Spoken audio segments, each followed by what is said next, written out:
gonna park this Big Mac truck right in your fiscal garage. Let's be frank, check is blank from our secret central bank. I don't cut, I don't think, but let me tell you how I got this tank. Gotta be hard to beat, monetary sovereignty. Inflate that cash till it turns into monopoly. Quantitative ease and execute it properly. I'm well versed in my monetary policy. Spending cuts, baby, are you kidding me? Print some ones, then make a facsimile. I'm like Drake, baby, can't you see? Turn in M1 into M3. I got Pomo phone.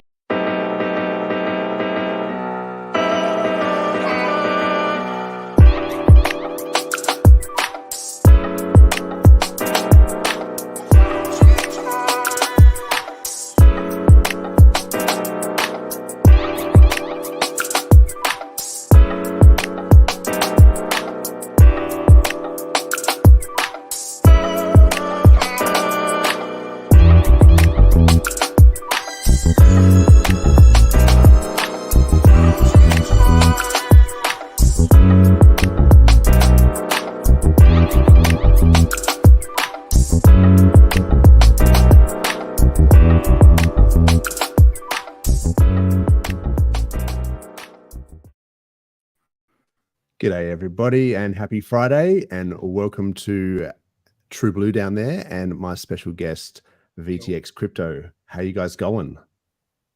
Good. What's going on, guys? VTX there he is. My man, my man. Yeah, happy Friday, gents. Looks like 43 has popped in as well. Oh, look out. 43. How you going there, buddy? Lads? Yo. Oh yeah. Friday What is afternoon. happening? Just about to Friday afternoon. Let's crack one open. Let's do it. Cheers to the weekend. I still got the What's whoop, happening, whoop. VTX? What's up? What are What's you drinking? up? I got the I'm whoop super whoop. happy to be here. I got the whoop whoop from last month still. That's wicked. It's aged That's the well. Aussie wine. That's the Aussie wine, yeah? Well, yeah, it is. There's some Aussie wine I found at the shop. You know, I crushed the Fosters last time I was here. So That's right, man. I appreciate You're doing that. a hexy bastard and going all night, and that's your last drop, or is this the first one for the day? what, drinking? Yeah. Oh, I don't really drink.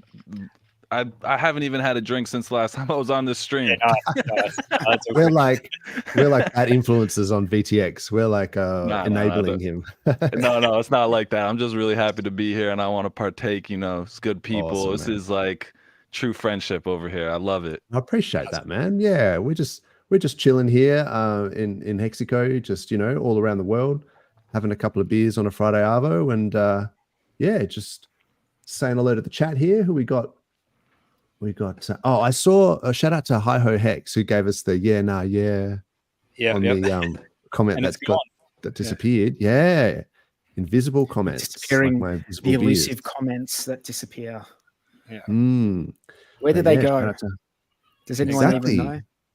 It goes to the same dimension where all of like your pens and socks and shit go when you just like, or guitar picks. If you've ever just like, where the fuck did that go? Yeah. It's like in an alternate Gone into reality. images.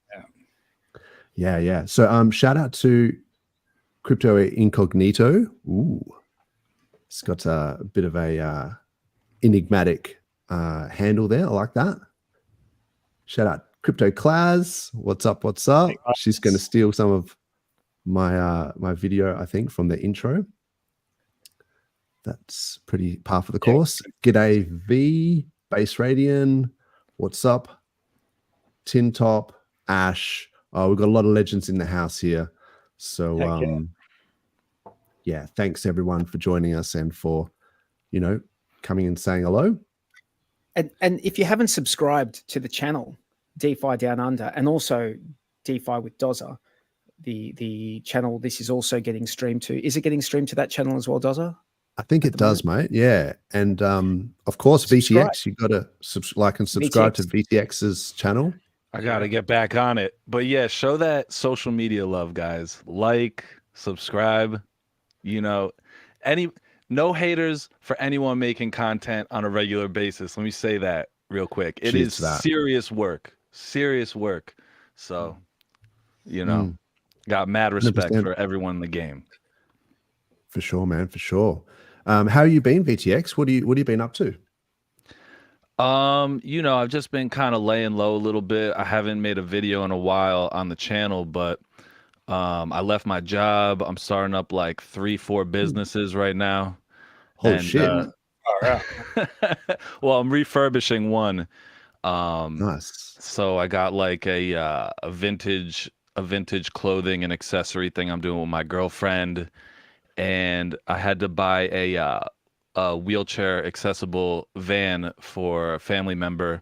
So Oh, I'm like, okay. you know what? Let's see if we can give some rides to people that, need some non-emergency medical transportation. So we're trying to get that's that so started as well. Nice. Good Oh, idea, that's man. really, yeah, that's really awesome. Actually giving back to the community there as well. So that's wicked. Thank you. And yeah, it sounds like you've got a few irons in the fire. Like you got multiple sort of businesses going. So it sounds like you're working hard, man. Yeah, and still the music all the time. Still doing the music. So Nice. Yeah, I saw you were dropping some beats for us on the thumbnail. I like that. yeah, had to. 43. How are you going, mate? What have you been up to? Me, I've just been going down rabbit holes as I always do. Nice. Playing around, and I think I mentioned it in the chat. I've been playing with this thing called Chasm, which Yeah. is this. It's a way that you can like spin up virtual machine things, instances through Mhm, Docker, mhm. and then you can access them remotely. So you can just like spin up a browser. Like that's Yeah, all that's- you can just spin up a browser, and you can have persistent storage where like you can set up, Oh, theoretically you could set up a browser with like a Rabby wallet in it, and then Mhm. like access it from anywhere so you're talking about like via virtual machines VPN. within the browser, is that right?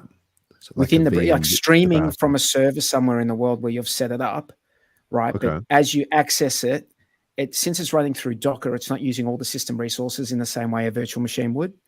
Yeah. Like when you run a proper It's like like a normal virtual partitioned. machine, it's like those system resources you can't, like the server can't access them. It's like cordoning off those resources. But with Docker, it's only using what it needs to use. So it's Okay. like just works better. I've been playing with that, and that's interesting. People use that Docker stuff for validators, don't they? So they can partition all the different validators. And is that how that to spin up they use that? nodes and to spin up validators. Yeah, Yeah, I've heard of absolutely. people using Yeah. that. Yeah, people definitely Okay. use Docker's awesome, man. Docker's awesome. Love Docker. I got to look into it, man. I got to look into it. That's yeah, You really don't know what you're interesting. missing out on, bro. I'm telling you. Well, as long as it's not the actual Dockers, because they are shit. I'm an Eagles fan. Oh yeah, over we're here. talking about the football team, So the Dockers. There's And as long as we're Aussie not football talking team. about docking, yeah, Oh shit. absolutely. No, man, we're we went definitely there. not No talking idea about that. what that is. And don't fucking Google I'm that just- either. I'll tell It's you happy what. hour, not. but not that happy. That's funny. That's like the it's not that happy. That's like the PDI guys. They're talking about the pegging all the time, and you're just like, Oh, I love I don't that. know if I want that. That The sounds bad. pegging. It depends I who's don't doing think- the pegging, hey? Yeah. I like the dick with butt one. They got the dickening. The dickening. Everything with the ending at the end of it. Yeah. It's It's just like- in life. I see myself throwing that in life. I just need to like fix something on the wall so the tapening is about to occur. No, That's true. That's true. Just throw it in. I don't even know what the dickening someone is. in the chat has I don't just know if said, I want that. has just said, I think V has just said, is it like it's like USB Tails OS, but on a Oh, server? okay. I would liken it. I would liken this. The closest thing I can think of, it's almost like have you heard of Cubes OS, where you can just like open up like windows no, that like I haven't heard of cubes, You but I've haven't heard of Cubes OS? Tails. So Heard of is Tails, yeah. Tails is like where you can just boot like an operating system off like a USB or something? Is that right? Yeah. Like So you it's can not boot like a like full- Tails is not a virtual machine. It's like you're booting an OS off your USB. Mm-hmm. So you're using the hardware, but you're just booting off that, and you're not using the rest. Like you're not using the other operating system that's on the drive on the system itself. With this, it's sort of like Cube's OS in that you're spinning up like just virtual like Windows And then once you shut down that window, you can just like, it just destroys it. So let's say you want to go to a website that you think might be infected with malware, or you want to open up a document that is potentially infected with malware. You can go just open up this browser, right? Log into this thing, spin up your virtual instance of an OS, open up all the stuff, and then like if it's infected with malware, who cares? You just burn it at the end, just go and just destroy it. So and it sort of partitions sort of isolates your whole system, just so that if that bit gets malicious malware or whatever installed on it, you can just delete that. You just that destroy instance, it. You just explode it at the end. Affect your main and that's system. what Cube. Okay, that's what really Cube's cool. OS does. Yeah. So you can like bring the file into that to open it up, but it won't allow like malware or viruses to come back into your system. You're looking at it through this. It's almost like you're looking at it through like one layer of abstraction. Okay. Right. So you're looking at it through the browser on this other system, which is a virtual machine. You look at it, you get the info you need. You say you read it, and it's like, let's say it's got malware on it. It infects the virtual machine, but then you just like turn off the virtual machine and explode it, and it's gone away. And who cares? You know, they haven't got anything. Gotcha. It's like you're dialing into another computer, effectively, like an instance of a virtual machine, and then 2 seconds you can. 2 seconds later, you just spin up another virtual machine, like you spin up another, or you just spin up a browser, or you just spin up like they've got all these. And I've only just started scratching the surface of it, but it is cool shit. It sounds so cool, man, because it sounds like Base Radiant is saying here that Tails forgets. So whereas you can set up something with it. Did you say it had like some permanent memory or persistent? Yeah. So you can have persistent storage, but so you can set up with persistent storage. But it depends what you want to do. Like I was saying, like I was thinking use case wise, you could set up a browser with like a Rabby wallet or a MetaMask in it with persistent storage for that, so that when you load it up, that's there. Otherwise, every time you load it up, it would just be a brand new instance of a browser that's from scratch, which you can still, you can have persistent storage, and then you can load it up without persistent storage if you want, where it's just like you can just burn it at the end. It's cool, man. It's really cool. It does sound cool, man. I should look into it. Because Chasm Web, it's called Chasm Web, KASM, Chasm. Okay. Yeah, I can pull it up, man. Let's have a look. But there's got to be some like big brain people out there that can figure out some creative things to do with that. That sounds really dope. Just the fact that you already know about that is amazing. It's been around for a little while, actually. I'm annoyed that I haven't known about it earlier. So you can, like, for example, dude, just go back up. You can just click on there. I'll give you an example. Click on Linux desktop, just there. Click on that, and it will actually now just open up a virtual machine Linux desktop for you. Oh, holy shit! Like, on the spot. What? It's doing it right now, and this is what it looks like when you're doing it. But you can set it up on your own server, so that it's like it's yours, and you know you're in control. That's of what's crazy, going on. man. It'll probably slow the stream down heaps, so I won't keep going with it. Yeah. But holy shit, that's really cool, because there is some things that I've wanted to play around with Linux and stuff, and I was like, oh, I should just create a VM, and then I was like, screw the whole thing. But yeah, that's wow, okay, cool, man. Thanks for like adding value there to us, just sitting around having a beer, and then now I can actually check that out later. And you can like click and drag files into it. Is that how that works? Like from your main computer, you can just like drag a file in. I think you can. You've got control if you want that to be how you use it. Okay. So you can probably use it in that way if you want. You could probably use web storage, and then you could access it through the web that way as well. Yeah, that makes sense. So you could you can do that. You can use web storage. You can set up storage on the server that you spin it up on. You can have like storage there. There's all sorts of things. You can use Google storage. You can use like what's the box one? You can use Dropbox. All the cloud. Dropbox. Yeah. You can use all that stuff if you want. What's up, Clintrons? That's a cool PFP, man. I like that. V said Tails forgets what? Yeah, I've never used Tails, but I guess if you're booting it from USB. Tails forgets everything. Oh, okay. Does it? Yeah, so you can, with Tails, you can set up persistent storage in it if you want, but when you boot it, when you load up, it will ask you for the persistent storage password, or you can just load it up without entering that password, and it will just be a bare bones OS. So, let's say you want it once again, you want to go to a website that has malware, or you want to go to a website that has, you want to look at a PDF that you don't know if it's infected with malware. You can open up Tails, connect up to the internet. No persistent storage. It's got like apps already in there just to do everything that you need to do. It's even got like an Electrum wallet in it, Tails OS. It's got like all sorts of crypto stuff in there as well. You don't want anyone to see your browsing history. Yeah, that's right. Let's say you, it's got like Tor. It's all Tor. It's all Tor based. Wow. So it's got like a Tor browser, connects up to Tor, does all of that. That's awesome, man. That's really cool. True Blue, mate. What are you been up to?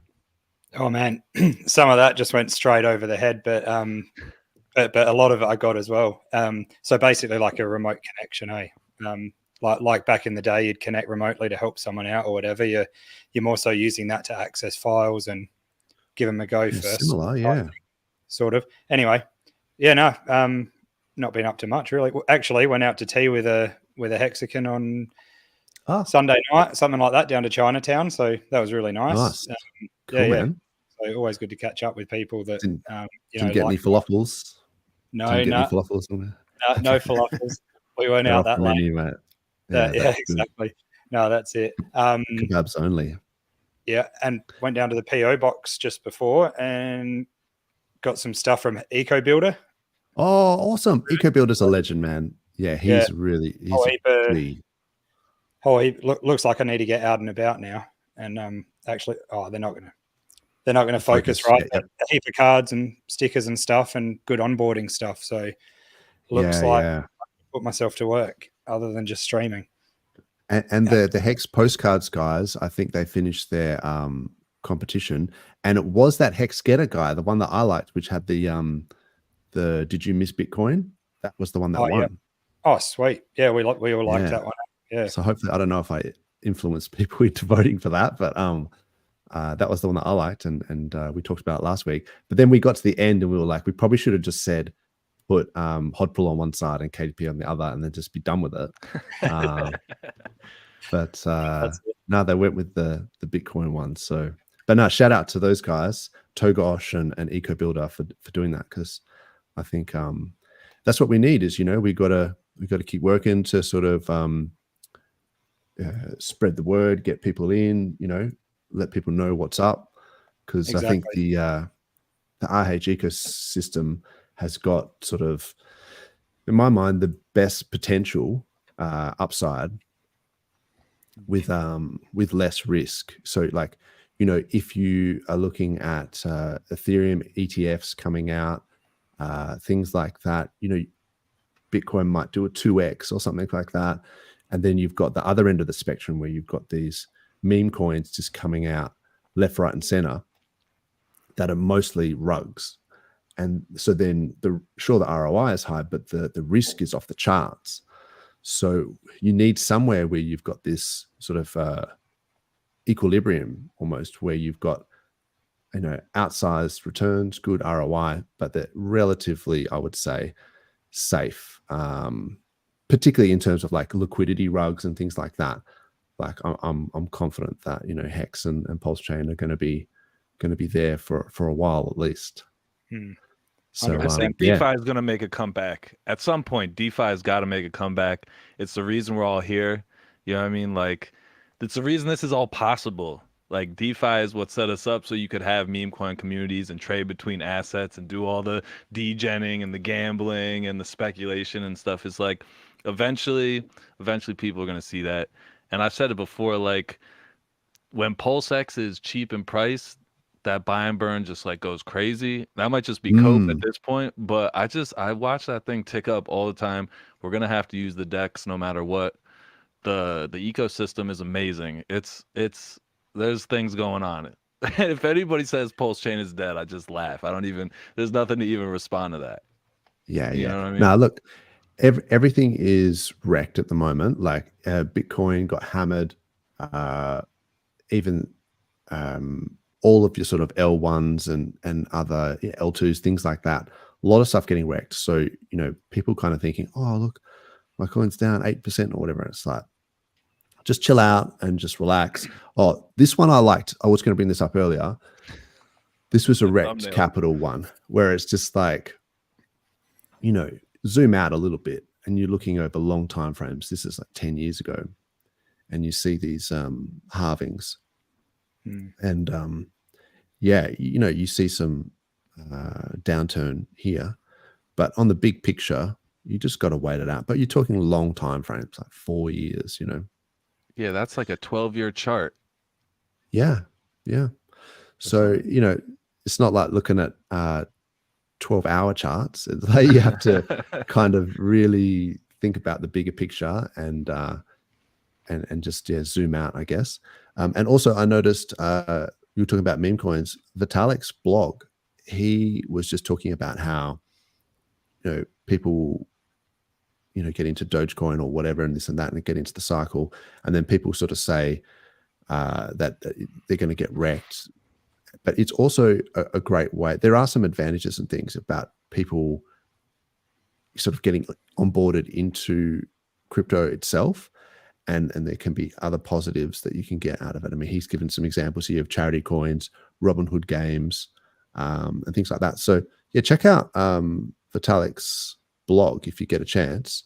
He does just say some interesting things. He did some things about privacy pools and other stuff, which is really interesting. I like that. That's idea obviously something he's very passionate about, because he regularly touches on the topic of privacy pools. Regularly, he blogs about that. So it's obviously something that's very close to his vision of what crypto needs to be, or what like features it needs to have. He's always talking about it, always blogging about it. Did you guys hear about Roger Ver being arrested in Spain? To be extradited to the US to face charges by the DOJ for tax evasion. Wow. Yeah, did he forget to pay his, well, not forget, did he just not pay his exit tax when he left? Because he renounced his citizenship. I think we don't know. I mean, I haven't read it. My understanding of what it is they waited till the last minute, until it exceeded the 10-year limit to go after him. Okay. So it makes me wonder, why have they waited 10 years, almost 10 years to go after him? And I think, well, he just released a book, shitting all over Bitcoin, and telling why Bitcoin has been compromised. So I just wonder, are bigger things at play here? Do these big companies that are all investing into Bitcoin, and this is me, pulling together some sort of conspiracy or whatever, but I don't even know if it's a conspiracy or not. But it's an interesting. I agree. I think to have. They would go after him over something like that, wouldn't they? Well, it depends, because there's a lot of money invested, so you got to be careful. He talks smack about people with big dollars, and he has he had a big platform as well. I guess it depends. Like, we've got 33 live viewers, so shout out to those guys. But we talk smack about to everyone. But maybe he's got a bigger platform, and then that's why it's like, Elon Musk. They go after him because he's got such a platform that when he says shit, a lot of people hear it. I've just got a clip here from a book that I've just finished off. It's Confessions of an Economic Hitman. It's a very short excerpt from that book. Oh yeah, I know this. Which is, I'm not sure if you can hear the audio. Can you tell me if you can or not? Yeah, give it a play. Can't hear it. Oh, you can't? Okay. No. All right. Do I have to share audio or something? There might be some trick to it. I'm clicking on things here. If you've got a link, I can open it, but otherwise, You might have to do it at your end, bro. I don't know. I think let me see. Can I send it to you? Can I send it to you in Telegram? You certainly can. I don't know if I've got access to it in front of me, but yeah, you do that. I'll try and do it in the background. But yeah, what's the best way to get it to you? I just send it to maybe on Twitter, just DM, and then I can. If it's a link, is it, or an actual file? No, it's an actual file. Oh, okay, we'll see if you can do it by Twitter DM. Yeah.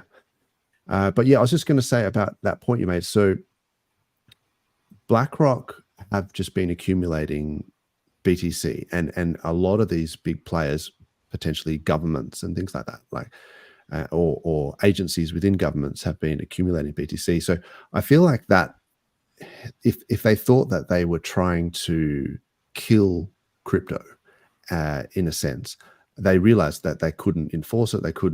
There would be no way to actually stop it. So, but really by controlling it, the key would just be to accumulate so much of it that even if it does do well, that they are in control, or they have some control over it. So yeah, I kind of wonder when it comes down to, like the way that the SEC has kind of been real cagey about listing Ethereum as a security. And then there was those guys in the SEC that I'm not sure if they stepped down or whether they were fired because they lost that court case that happened recently. But yeah, it definitely seems like they're playing sort of like the SEC playing a bit of mind games, trying to spook markets and trying to steer people away from Ethereum. And everyone's been focusing on Bitcoin because that's the asset that they have control over. And yeah, legacy finance, things like that, getting their sticky mitts on it through the ETFs. So, but yeah, maybe that'll change once the Ethereum ETF comes along. I sent that thing through to Twitter, so it should be there. Cool. It's interesting because that clip, I was listening to it and it just spoke to me. I just thought it feels like this is where we're at, and I guess it's always been like this. It's not, it's an interesting thought, and I was pondering it and just seeing what happened, what's happened with Roger Ver, seeing what's happened with CZ from Binance as well. He's going to have 4 months in jail. 4 months. Respect. He called that. He was the Nostradamus of his own demise there. He called that 4 months. But exactly. I mean, if he's like one of the richest men in the world and he just takes 4 months in a cozy like a cozy sort of jail. Sorry, I'm clicking way too many things at once here. Jim on the mind. Yeah. Oh yeah, that's what I got to go after this. But no, if if CZ goes to jail for 4 months, but he walks away with, we're talking billions of dollars, then I don't know. It seems like a fair trade. I don't think he's going to be too spewing. Yeah, it's probably happy with his terms in a way. Probably not the worst it could be. Depends what happens in those 4 months, eh? Depends what sort of jail he's in and what the company he'll be keeping. I'm guessing he can afford to pay for protection and all that stuff, man. Like, I sort of suspected that CZ is one of the richest. Hook you up with some BCS, no BSC when I get it, BNB or whatever. Yeah, just send me your Addy and I'll flick you a few BNB. You can pay for cigarettes in the commissary or whatever. Hopefully, not too many of the inmates know about DWB meme coin yet. I won't say it, but yeah. That's the dickening. That's a different kind of dickening, right?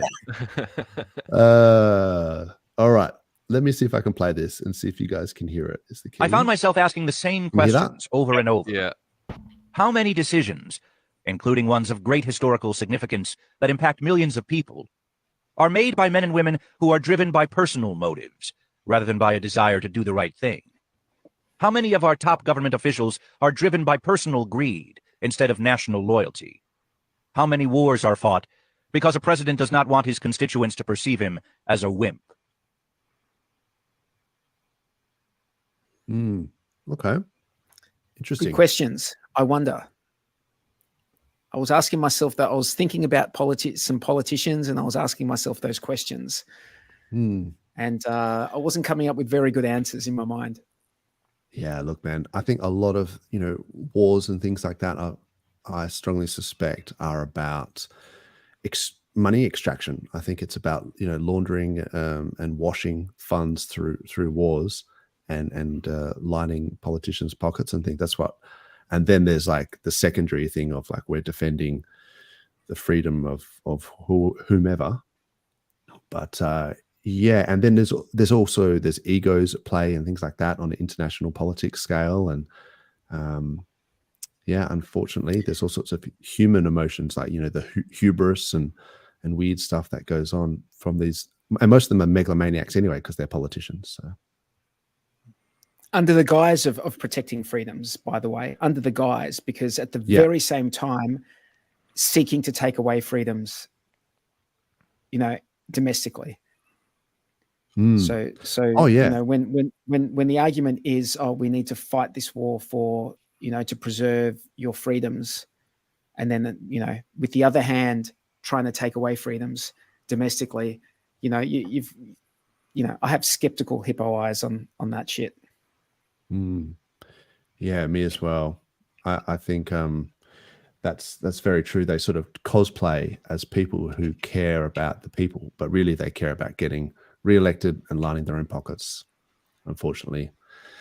Shout out to DJ Cryptomatic here in the chat. He saw that we had the DJ in the background, so he stepped up. So yeah, check out DJ Cryptomatic on Twitch. He does some cool streams, and yeah, thanks for joining us, man. Yeah, their show, What the Hex, is quite entertaining. It's early mornings for us on a Friday, but yeah, it's a good show with Papa Bono. Yeah, so very entertaining stuff. What was I going to say about that? Oh, today they had Felix from Hex Scout on. So that was pretty interesting, just hearing about I love Hex Scout. The ins and outs of Hex Scout. But yeah, I've got it. I use it a bit just to keep an eye on things, and it's a very good app.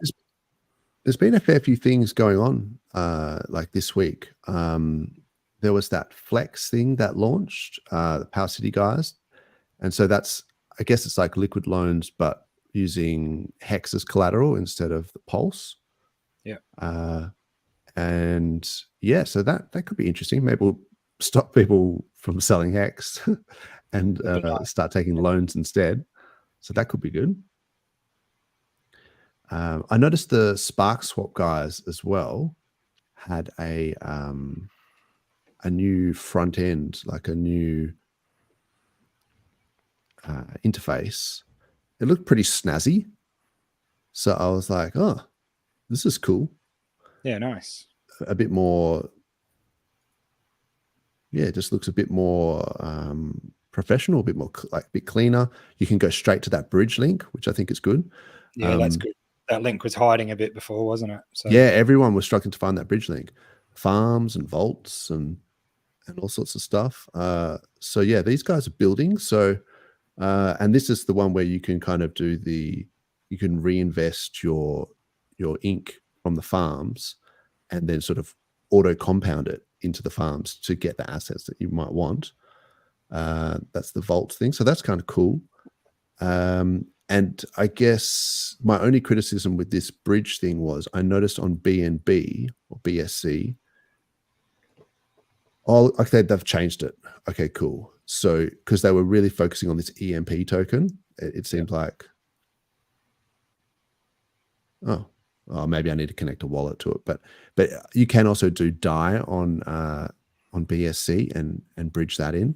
So that's obviously one of the cheapest ways to bridge in. But yeah, that was cool. The Flex thing. I mean, I didn't think there was a sacrifice for Flex, so I was kind of a little bit bullish on it. And then I think it just did like a loan token and just died, like in terms of the price. But yeah, I kind of like the idea, at least, that people was can a nice take loans stealth against the launch, wasn't hex. Stealth launch, yeah. They just launched out of nowhere, overnight. So Yeah, I saw, that they had deployed it, and I was like, what the hell's going on? So yeah, I guess, you can get the redemptions, like Hex DC is the stable coin that's backed with $1 worth of Hex. So it's basically like exactly the same as liquid loans, or even like Earn or whatever it is. So instead of using PLSX, it's using Hex. Yeah. So now there's 3 loan protocols, big loan protocols on PulseChain. One for Pulse, which is liquid loans. One for PLSX, which is it called Earn? Earn. Mm-hmm. Earn. Yep. And now there's this one called Flex, which is for Hex. It's crazy.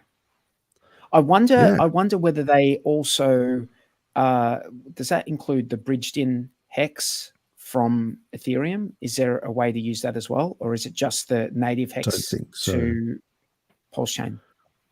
I Good don't question. think so. Yeah, my understanding is it's a loan based on PHEX, but I could be wrong. PX. If they can do That's that awesome. for all these tokens, there's no reason they can't do that protocol for like any token they want. You know what I mean? Like Interesting. down the road. I mean, I heard Sami talk about this months ago that they were going to come out with something like this. I'm like, here it is. It's crazy. Like, who knows? You can throw collateral in anything you want. I mean, not on these protocols, but if they want to program it, if people want to use it. It's a good way, another way of locking up the Hex. So the more we can do that, the better, because it seems people have lost the sentiment of staking a little bit, or at least talking about it less nowadays. But yeah, sorry, 43. Yeah, go ahead. Okay, well, I was going to say a couple of things. Yeah, I mean, if you look on DeFi Llama for PulseChain, right, like Liquid Loans has got 52 million TVL. So, and Power City, like these guys are, they're talking decent fun. So people are using them, that's for sure. The other thing I was going to talk about real quick is, you were saying that maybe people were going away from the Hex staking narrative. I feel like that could be opportunity for stakers, from one point of view. If less people are using it, then they get more yield. But the other thing is, people have been crushing the yield in the farms. So for big players, for example, like I saw someone had pulled out, had found an address, and you know how you can do it with Deck Screener. You can just put in the filter by addresses. I'll see if I can find it, but it basically had like heaps of cells. I think it was Dylan that showed it on the Cabana's crypto, like the happy hour, the American one. So shout out to Cabana and the American happy hour guys. That was a really interesting stream. And and I'll see if I can find the address, but it was crazy. There was so many cells.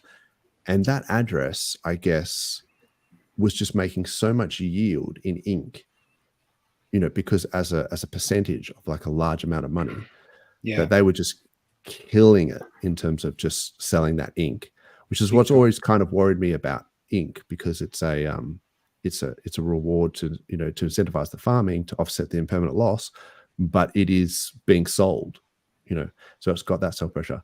But the amount of realized gain in terms of APR that some of these big players are getting from the farms might be part of the reason. But that can change, right? Like as price of ink goes up and things like that, they might change the multiplication factor and all those sorts of things in those farms. So anyway, that was something I thought was interesting. For sure. Hey, I'm not part of the Hexfire crowd at the moment, because I know now he's changed the website where you actually need to be part of the community to look up the info and the charts. is there any other good sites to look at the hex staking sort of metrics, like just to see where we're at, if staking is going up at the moment, or you know, where it is on a broad scale? There was a few.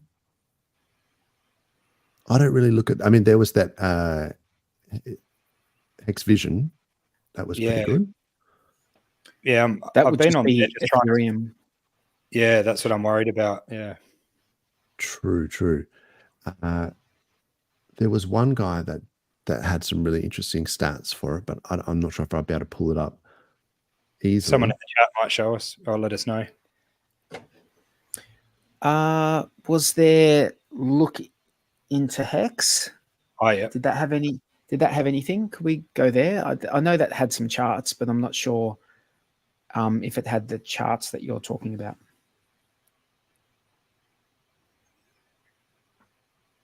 That's This has the got liquidity, adoption, inflation. Oh, that's the rainbow logarithmic regression.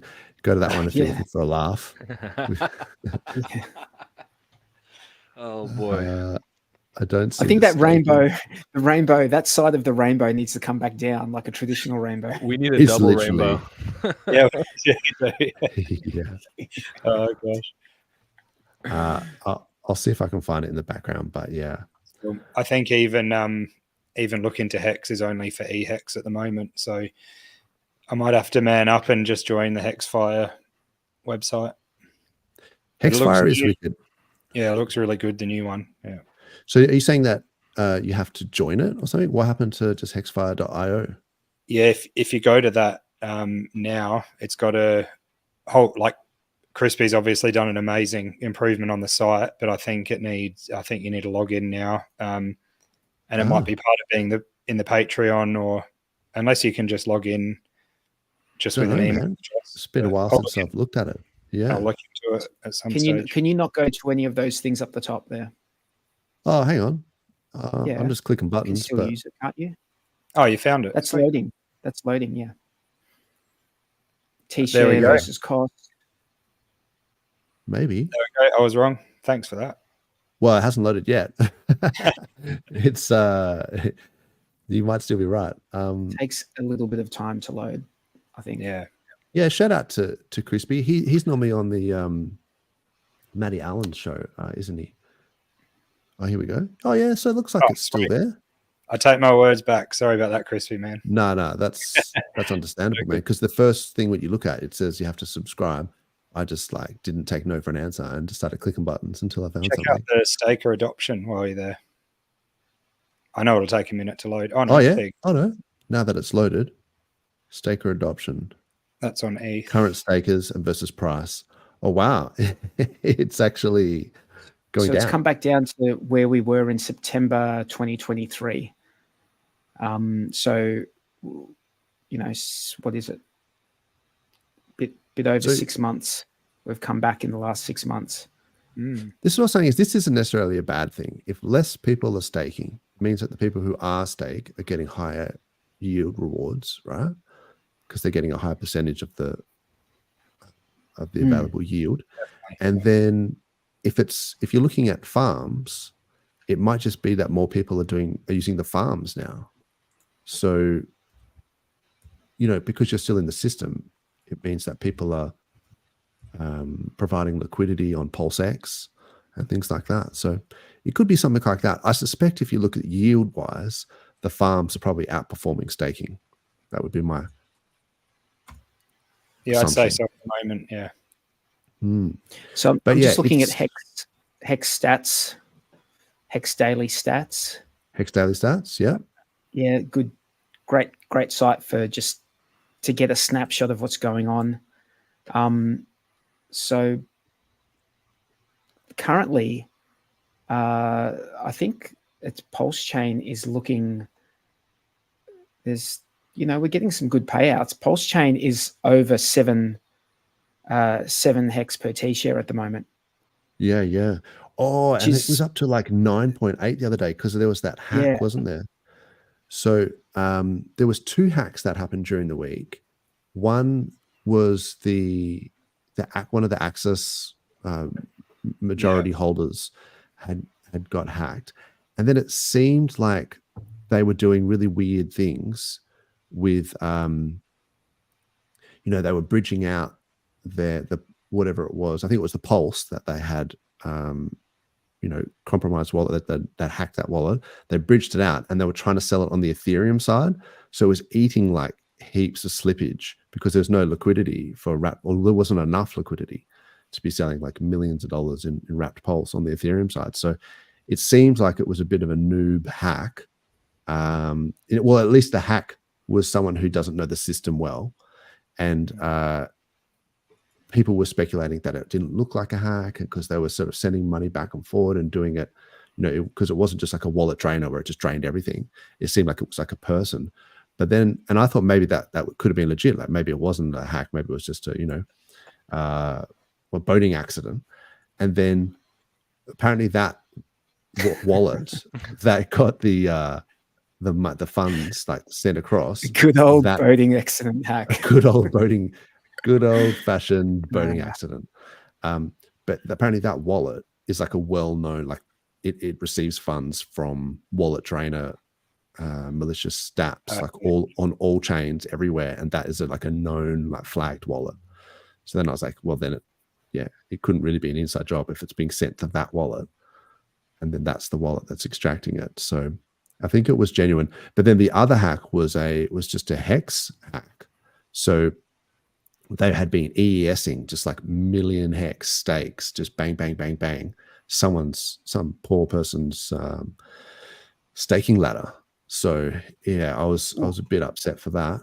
But the interesting thing about that was that it kind of shows you that the T-share sort of staking mechanism, it kind of also protects the system against hacks in a sense, because when someone's wallet gets hacked and then they dump all of those stakes, they're nuking the stakes. They're getting like hardly any of the actual hex out of the stakes. So it's going back to the stakers. Yeah, it's going back to the stakers. So the mechanisms in play there sort of minimize the damage of a hack. It doesn't help the person getting hacked. Let's just be I was just clear thinking with that. I was like, yeah, no. If it's getting hacked, unfortunately, like that's really. But for the system, usually, when people get hacked, it hurts the ecosystem, right? It hurts. Right. Like if someone hacks a Bitcoin wallet, that hackers might just sell all the Bitcoin, just 100% of or it. anything else, right? But in this instance, if they hack a wallet that's got staked hex and then they EES all these stakes, they're like the further out the stakes are, there's going to be diminishing returns, and they actually the penalties go back to the people who are staked. So it's sort of like this little mechanism which if you do have other wallets with stakes, at least you can, I guess the silver lining is you're getting some of your own hacked wallet, EESs back through that mechanism. I'm a fan of the hex stake instances on the Hedron protocol. And especially if you're going to do a long-term stake and just, get a wallet that's never touched anything and just send it over there. You know what I mean? Yeah, for sure. That's a nice safety precaution. It's good. That's a great option that a lot of people don't know about, that you can actually stake.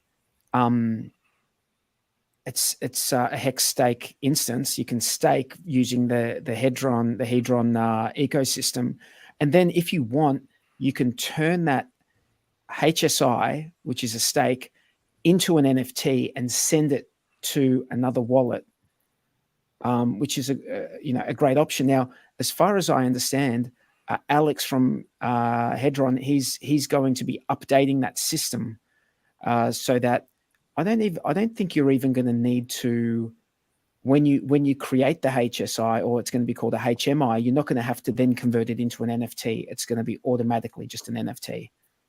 Yeah, you won't have to tokenize it. Yeah. Sweet. That's cool. Yeah, there's rumors that he's cooking, man. Let him cook. That's it. Yeah. And Tangang are cooking. Shout out to those guys. They're always releasing new coins and things. And have you seen the chart the tangent chart of like all the Tangang Oh. coins? I have actually. That I was was going to talk about fire. that. Yeah, shout out to So Tangent. last week when you did your you like let people throw in like a coin to do analysis on, I threw in Yes. that TWV and I found that from that chart. Yeah, That chart yeah. that chart is fire. I'm not sure if this is the right version of this. Is that the one? But yeah. I know the one. Oh yeah, it is too. You know, it fully is, and this has got it on there as well. So I think he's classified this in terms of founders, or maybe I've just got it on that tab. I haven't played around with this a lot, but yeah, shout out to Tangent, man. This has been really valuable for a lot of people just to get contract addresses and look at like how much it would be to get a shark position and all this sort of stuff. Plus, if you're like, you know, a big fan of, you know, Spooky, Too Spooky, and whomever, you might want to, you know, look into just those founders. Yeah, that was really cool. And when you brought that up about the we were shouting out people's coins and things last week. I mean, we can do that again at the end. I normally sort of do that right at the end. Yeah, let's do that. Let's leave it to the end. Yeah. Also out of respect for 43, because I don't want to like be talking too many shit coins when because he's more of a an OG core OG man. That's it. Which is I don't mind. I believe this stuff is for people to do what they want to do. That's the whole point, you know. So I don't throw shade. Exactly. I'm not throwing shade at other people doing whatever they want. Not at all. Would never do that. Yeah. Although I used to do it a fair bit when Hex was going up, and rightly so, I might add. But like having said that, guys, I'm going to bail. VTX, okay. Awesome to see you again. I hope you come back whenever you feel like it. True Blue, I'll catch you and Doza next week. Awesome, man. Thanks for joining us, 43. Always a pleasure, mate. Have a good weekend, man. Cheers, bro. Peace. Awesome. Yeah. That it's good to have him on. But no, he's dead right. I think you know, you've got to be a little bit careful if you swing and a miss with a meme coin. There's always that opportunity cost where, you know, if you're thinking you don't want to be selling down your main bag. I like to have a separate wallet, which I kind of just have like as a degen wallet, which I do I do look into like whatever coins, and I'm pretty ruthless with it as well. Like if something pumps like a 2x, I'll take out my principal and I'll just leave that like moon bag just to ride. Dude, this is so funny. I didn't look, so I put in less money into that coin than I would spend at Taco Bell for lunch. All right. Nice. And I hadn't checked it for like 2 weeks. And I just thought it was funny. Like, that's just, I don't know. That's what I do. I just like, what would be a funny coin for you to have to pull up to look at it? And that thing went 30x. I was just like, nice. Wow. Like, that's crazy. I mean, the liquidity is like so thin on these. And man, I just got to keep shouting them out because Sami had this great idea. Is like for really small players that might only have 5, 10, 20 bucks to like kind of toss around for like some lotteries or whatever. Yeah. You have these coins that are so like there's so few holders in them. It's so cheap to accumulate a shark position. They're on this chart. You can like take a look. It like shows you how much money you need to have to be a shark. And you could just start your own community to like start blasting one of these things. I think his example was honk. He was just like be like honk all on Twitter, and like you could just like try it. Like these things get it's like you know like such small market caps and such little liquidity. I mean, it's just fun if like people you could be a shark position. Play, you could be a shark position in some of these coins for a couple of $100. And then, like a lot you of say, them moved up since then. Was I don't know. It's so many. There's so many fun things to do in this game. Yeah. I think it should be fun. I think I like that. Especially when you're talking about a long-term grind. You got to have a little bit of fun. You can't just be sort of investing your emotions too much in it, and then because you're going to get some volatility, right? Like you're going to get some days, some your price go up, price go down. Like, you know, so you can't have your emotions invested too much in this stuff. We can Otherwise, wake up tomorrow, it'll literally be zero. Like there's a Hmm. possibility. Like I Yeah, just you have live to every accept that. day. That is a big, you have to accept that. You have Yeah. to. It could happen. But Look, you know, it's part just of the Go ahead. No, I was just gonna say, like, you kind of take that into consideration on the risk curve Hmm. that you're investing in. Like, you know what I mean? You have one of these really 100. small market cap coins. Like, I'm not gonna go, you know, too hard in those, like my core coins, because I can see Yeah, like yeah. the longevity in those. Like, are these gonna be around in a couple months, a couple years, a couple decades? Like, you don't know. For a couple of hours. A Yeah. couple hours. Like, yeah, exactly. Oh man, I was talking to True Blue and I was saying, oh, that Nagabo is releasing a, you know, shit coin, and I was like, I reckon I'd give it 40 minutes. I reckon I literally said that. I said I don't reckon it'll go the full hour. I thought you were gonna say $40. I was like, I don't know, that's a little more than I would chuck in, but you know, I'd throw something in there. Nagabo, come on, No, Jackpot. I woke up too late. Is a coin woke called up. Jackpot? I woke up and it was like an hour after it launched, and I was like, too late. I was Oh, like, too no, late. Yep. Oh, no, it's damn. done. I'm like, because I even said, like, you know, if I was going to get in, I would try and snipe that at launch and then literally be out in like 40 minutes because I just wouldn't trust it. But anyway, that's the kind of degeneracy that we have. And I really like your point, VTX, about that risk curve, because I kind of try and zoom out a little bit and just think about, you know, investing in different assets. So you might look, you know, big picture. You've got your superannuation, or, you know, your 401k you have in the US, and you've got these sort of things that you can't touch until you're 65, 70. And then you've got like real estate and things like that. But you can do like, you know, self-managed super funds. You can, but you've got to be really careful with your risk profile. And then you've got your real estate. You're talking hundreds of thousands, like millions of dollars, putting into what is relatively low ROI in terms of, but low risk. So it's on that risk curve of, you know, you might get 7% growth per every decade, which is a doubling. But then if the inflation is halving in that time, like if your purchasing power of the dollar is also going up at 7%, then you're sort of only getting paper gains. Like your house might go from 500 grand to be worth $1 million. But then if you cashed it out, or one side of the coin, the houses in that same market have also gone up to $1 million. So you're only trading sideways. But say you've got multiple houses and you can cash out that milli, its purchasing power is still only 500K because the dollar's been diluted. So in some regard, you're putting large amounts of money into asset classes that do okay but have low risk, and then you break it down into like stocks or whatever. You might have slightly lower risk, but in my mind, stocks are just as dodgy as crypto. Like they use just as much leverage, and they there's so many sort of IPO sort of rugs that go on in stocks that it's very similar. And then so you've got your crypto spectrum, where even within that, you know, with your Bitcoin and Ethereum, you have these different risk profiles. So that by the time you get down to dick with butt or whatever, it's like you're acutely aware that if you're going to put your beer money in it, that it could do well or it could just go to zero.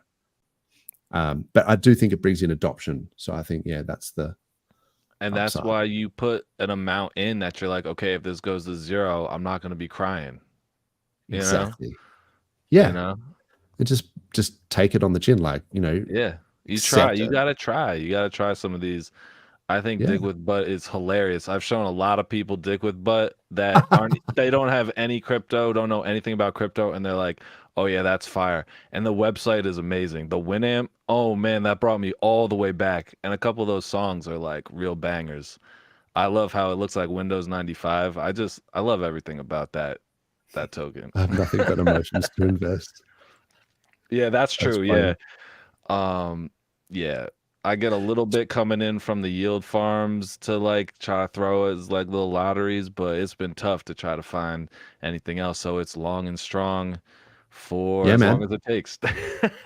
Look, I mean, we've had a lot of time to accumulate, and I think Yes, like facts. I pretty much packed my bags, and then now I'm just adding to them, and I'm just rotating, meme coin pumps back into the core, just stacking, trying to accumulate. I think that's all you can do, like, and then just wearing it.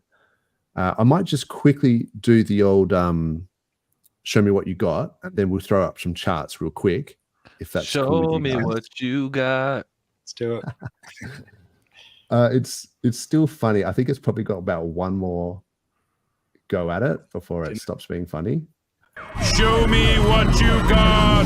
Jim, you heard them. Said, show me what you got. Show me what you got. I want to see what you got. Oh boy.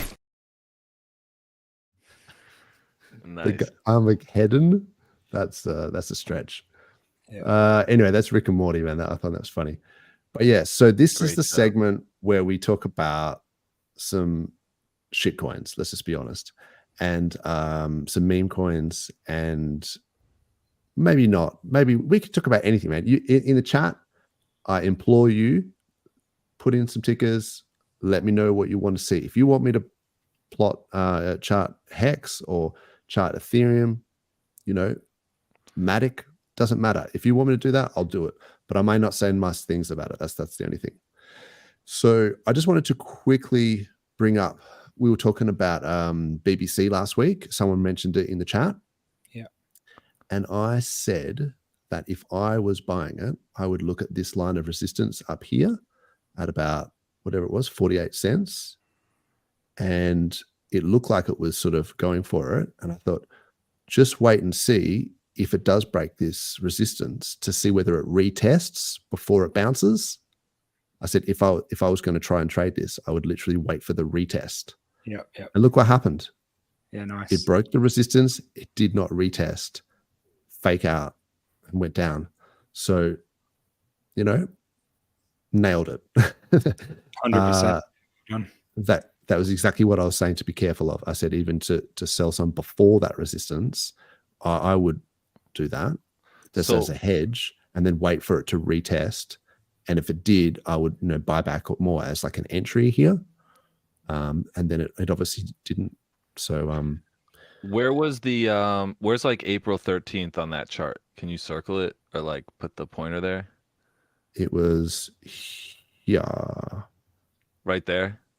Yeah. Okay, so that's the GCR thing. Like if the coin has made like a higher low than the fake World War III FUD on April 13th, then that's showing some strength. I thought that was a really interesting technical concept. I like that. I like that. So when you say GRC, who are you saying? GCR, the Grim Reaper. I don't know. Simon talks about. Oh, okay, That okay. guy's a legend. I thought you Apparently. were talking about Gym Rat for a second there. I was like, that's a blast from the Oh, past. and I say GRC, Good old Jim Rat. GCR. I think. Anyway, yeah, I was talking about that Don't worry, earlier today. I just remember Jim Rat streams and I used to watch them. So shout out to Jim Rat if he's still floating around. Yeah, Jim Rat's a legend. He is. Yeah. He's a cool guy.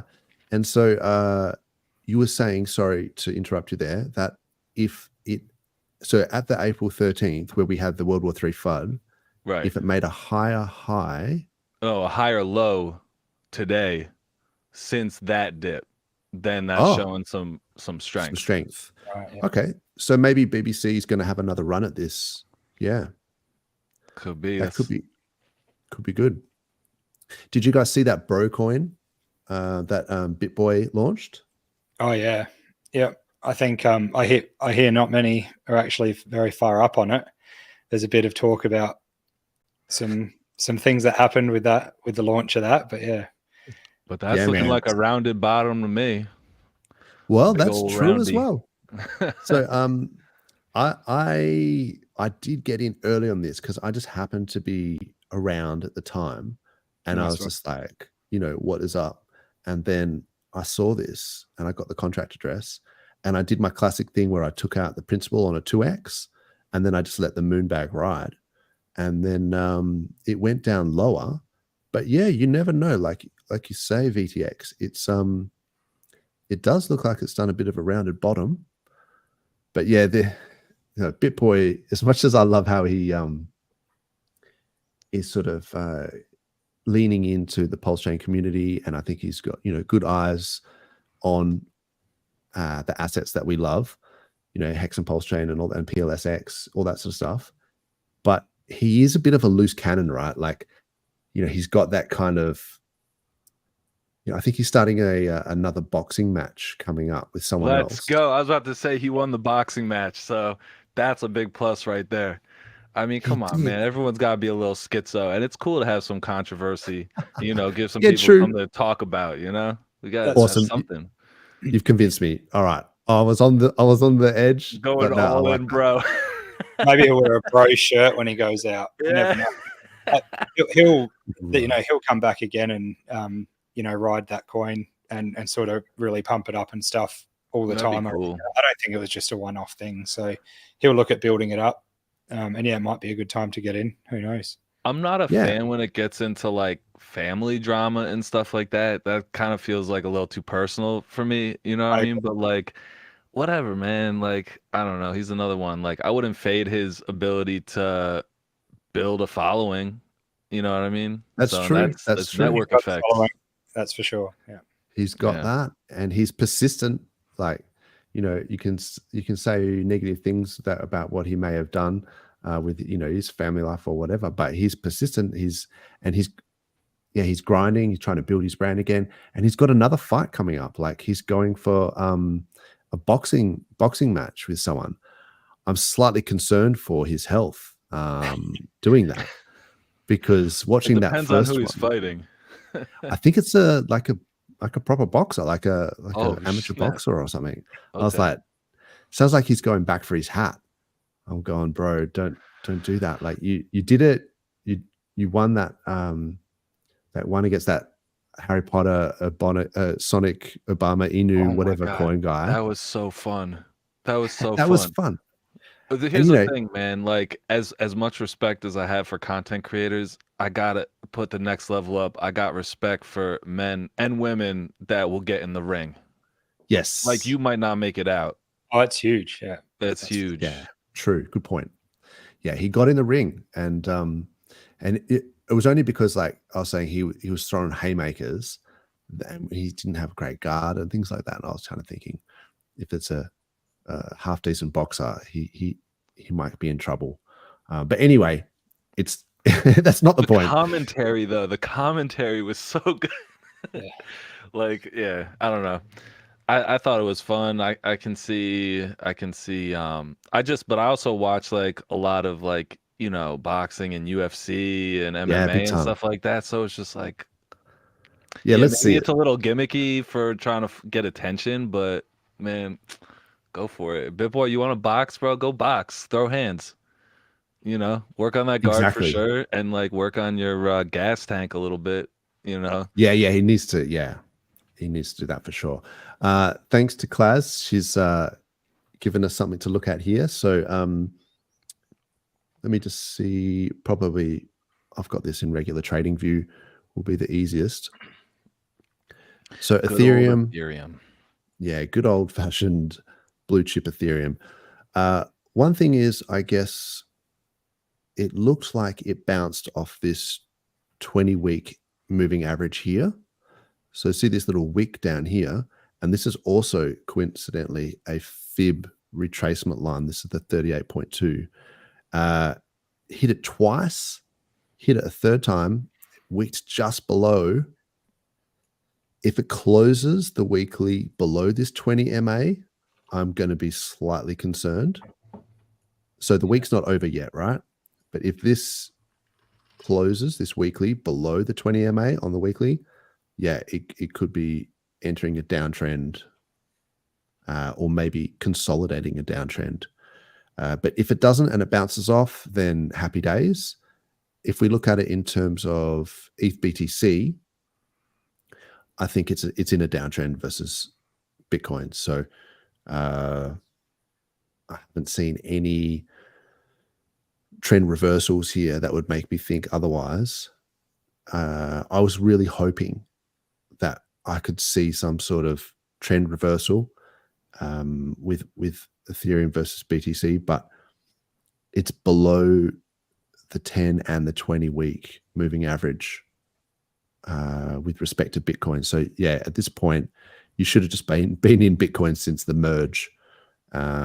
Bit late now, but You know, yeah. it could be tomorrow you wake up. You never know. It's Well- so crazy how crypto moves, man. Yeah, that's right. That's true. And we don't know what's going to happen with Ethereum ETFs, and there's other things. Yeah. But There's yeah, that's just in innovation terms of- happening on Ethereum, and the ETF is definitely something that for people to think towards. Bitcoin It is halving is weird. over. Yes. Great point. So in terms of narratives, everyone was just thinking about the halving, when halving. Now we've had that. What's the next narrative? Ethereum ETF, surely. Yeah, it must Runes. be. Yeah, what do you guys think? No, What do you I didn't get into that. No, me neither.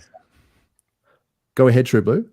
No, sorry, I think I might be on a lag there. But what do you think about the sell-off with Bitcoin or the drop in the market from, the 63 mark type thing? Do you think it could be, the traditional investors sort of wanting to sell out of their ETF type stuff at that stage? They've had like some good gains. Do you reckon they're like, oh, that's more gains than we've seen, we're out? Or do you think this is just normal, market progression? Or Normal. Okay, I think I'm going to be slightly controversial here and say that I think it's actually what happened in the stock market. Yeah. So the S&P 500, if you look at it here, this is on the weekly. It's like the same chart. Yeah. It's like so it's the whole thing that when, if Bitcoin sneezes, then the rest of the alts catch a cold. And so, but the same thing happens with the S&P 500. So, S&P 500 goes down a little bit. Sometimes Bitcoin goes down. Like there is a correlation there. And it sort of gets exacerbated the lower the liquidity you go. So when you go down to like real low liquidity assets, they have more volatility. So that can be volatility to the upside. So if Bitcoin goes up by 50%, maybe your favorite altcoin will go up by 50,000%. Yeah. But it works both ways, right? So it's a reflexive system. So this, I guess, was concerning for me when the S&P 500 on the weekly went right down to the 20-week moving average, but did not close below it. So this, for me, would have been I think this is the World War III FUD, right? This is like the first day, the opening like of the markets after the whole Iran bombing. Well, depending on which way you look at it. So I think it was Israel blew up Iranian embassy in Syria, and then Iran retaliated. They gave them heaps of warning and with some old expired rockets, and then they shot them out of the sky, and then it just kept going back and forward. Oh, what a mess. But it seems like a bit of a show, like what 43 was talking about earlier, of like world leaders with their egos. But anyway, don't want to get into that too much. But I think what happened here is this was the first day that the markets opened after that incident, and it went right down to the 20 MA, didn't close below it. We got a bit of a bounce, and then this is the one that happened the other day. It wicked down again to the 20-week moving average. So I reckon so this was on the 29th of April. Yeah. I reckon that is what spooked BTC here, 29th of April. Wicked right down. It's a big red candle on Bitcoin. So S&P 500, that's what happened. BTC, a lot of these guys, Wall Street bros, trying to cover their like leveraged position in the stock market by selling their Bitcoin. That's probably what it was. Yeah, for sure. And then you just get it flowing down. So I kind of hope that was an anomaly, and it didn't close. So that's my metric, is like when the weekly, if it closes below the 20 MA. So it didn't go too far down. I thought it could have easily gone down to 51 or 52K or something, but it didn't. Showed some recovery. So I think maybe hopefully we're going to keep going up. We're definitely gonna keep going up, man. Definitely. So- Eventually. I mean, come on. Let's- We've been in this too long to get concerned about little stuff like this. Yeah, You know what I yeah. mean? This is like, Let's- and it's funny, like seven monthly green candles. So whoever was buying that 7th like monthly green candle, I'm Great sure they're point. very happy to sell some red candles. That was a mad run up. That's for sure. Yeah. Yeah, Like- that's very true. People that buy tops and sell bottoms are just transferring their money to people that buy bottoms and sell tops. So Yeah, that's the it's game. the game. It's the game. It is what it is. Don't hate the player. Hate the game. Like it's Facts. 7 weeks of up. You know, people are going to take profits. 20%. I think would probably be very consistent. 20% retracements would be healthy pullbacks. This one a little bit more. I think that's what kind of spooked people. But really, the 10 MA, 20, 50, 100, they're still stacked, and it wouldn't be that much hard. It wouldn't be too hard for it to pump out of this. And one thing that's interesting is, I originally had thought, well, if it's 12 months from BTC all-time high to all-time low, and 3 years for, you know, in this sort of fan fiction theory of 4-year cycles, that 3 years from to break the previous all-time high, then that puts us breaking was 70K in sort of October, November of this year, right? So with the ETFs, we had this sort of left translated cycle where it seemed like we were breaking the all-time high maybe 5 months early or something like that.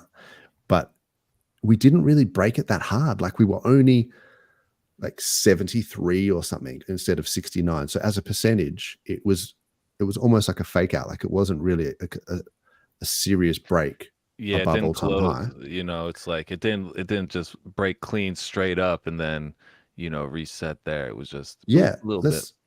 let's look at the monthly, right? Let's zoom out and say, okay, on the monthly, did we?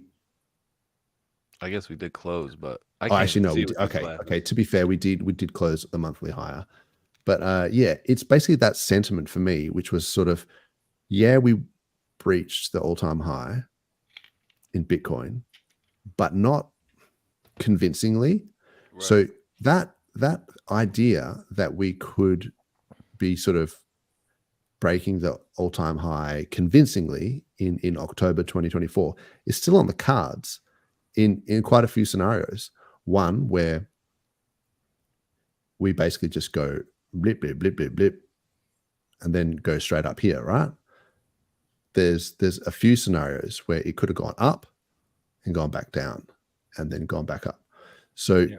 it could just be going sideways here for ages, or it could go down and then up. So in all of these three things, it kind of converges on this point. So this is still intact. Like this 3 year from all-time high to breaking the all-time high is still intact because there's multiple paths that this can take. So anyway, that's kind of my mental state is I'll wait and see before I start claiming left translated cycles and things like that. But in terms of the hex, you know, and PulseChain sort of thing, we have to consider that there's these other ones like, say, Matic, for example. This is down, you know, all-time high on the weeklies, 75%. Matic was one of those big ones that everyone was, you know, saying was going to be the next big thing and all this sort of stuff. And it fully hasn't been. So the Polygon guys, you know, I don't know if maybe if you're in the Polygon community, they're crying like just as bad as we are, but it's not uncommon that a lot of these things are still really far down. I mean, people are talking about Gala being the next big thing in terms of gaming and all this sort of stuff. That is a long way down down. 90 down 95%, man. Like we haven't seen shit yet. Like this, you know, total 2 is still below previous all-time highs.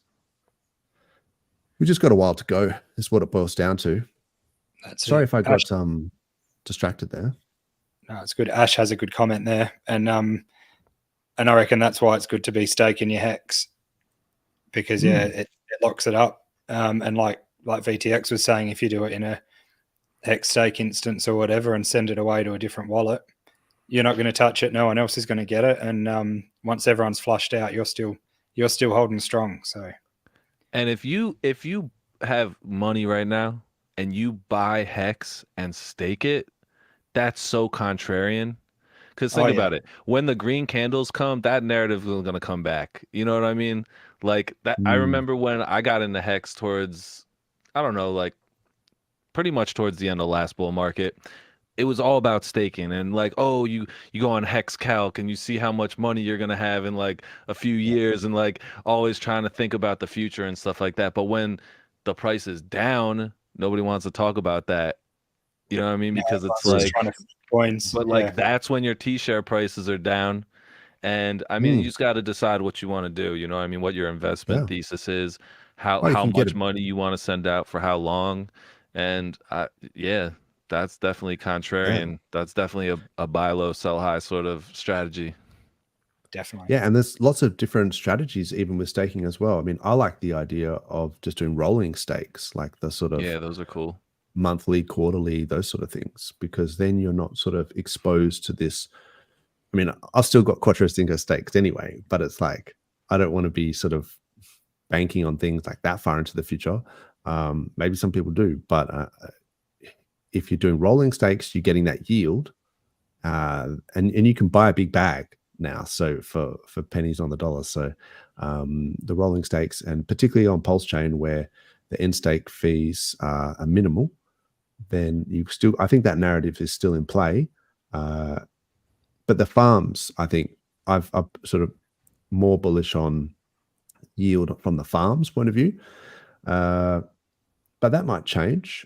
So it's just like, if you say that an asset is good, you have to say over what time frame. Like you have to be able to say, you know, it doesn't make any sense to just say an asset is good or asset is bad. You have to consider the time frame though, which you're talking about. Staking and also, Hex, I guess. Oh, I'm sorry. Go ahead. No. Just the last thing of that was the time frame, and also with respect to what. So if you're plotting, you know, Hex versus Pulse, you might say, okay, Hex is really good, but with respect to Pulse, it might be underperforming Pulse. In actual fact, now it's outperforming Pulse. So you know you have to see with respect to what asset. And so, what were you going to say, VTX? Absolutely. Also, like staking Hex is like a very mature mindset type of thing. You know what I mean? And this is a very, I don't know if it's an immature ecosystem. Well, we're only a year old. You know what I mean? And we're like, things are like growing, different communities are popping up, and I don't know, it's like it's just a different game. It's more like it just feels mature to me. It feels like a mature thing to do. And like who knows like how far this community, this ecosystem, PulseChain is gonna go in years down the road, where like a narrative like that is like really like, okay, cool, like, you know, all right, we did the meme thing, we did the leverage thing, we did the, you know, all these other things, we tried it out, and maybe people want to be more responsible with their money at some point. But I don't know, I guess that's the main point, is that kind of narrative feels mature. Maybe it's like a little bit ahead of like where the ecosystem is at right now too. Maybe that's why there's that downtrend, and also the red candles too, but you know. Yeah. But look, you know, they're not mutually exclusive. You can have a little from column A, a little from column B. Like exactly, you can have your Hex stakes, you can have your liquid Hex, you can have your degen, you know, Tangang coin or whatever, teddy bear or whatever it is that you think is good, a troper. You know, there's a lot of these communities out there. So, you know, whatever it is, whatever floats your boat. But it doesn't mean you have to be maximalist and be like teddy bear only, you know, or a troper only. It's like whatever you want to do, and then you can have your other stuff as well. It's tough on banking on being right, you know, when there's all this stuff going on. So, you know, it's there's a little bit of that, and it's a percentage thing. Look, it's such a complex thing. It's not simple. So we're talking about allocating proportionally an investment portfolio versus risk profile, and then having regret minimization strategies, hedging strategies, long-term staking yield strategies. Like it is you know, everyone to each their own. And so one thing we were just talking about then was when you plot, say, Hex versus Pulse, right? So this is just Hex against USDC, which sort of seems like it might be rounding out a little bit. Hex on PulseChain. Like, I know you like your rounded bottoms, VTX. Rounded bottoms, Diamond butts. Rounded bottoms make the world go round.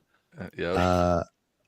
But yeah, if you plot it in Rat Pulse, the trend was certainly going down. And I think we saw this last week where there was a massive buy like on the day. Yeah. And it was around about that 120 pulse per hex. And we were saying, if this is breaking out of that trend, then Hex could start to outperform Pulse. And I said, oh, well, wait and see if the next line of resistance was 140 pulse per hex, like would be the next stop. And it fully went there. So, and it retested it. So 146 hex per pulse now. So maybe, maybe there is a bit of a migration going on with some of the Pulse guys back into Hex. I like the look of that chart. I like the flip there, and if that keeps moving, yeah, it's exciting stuff, I reckon.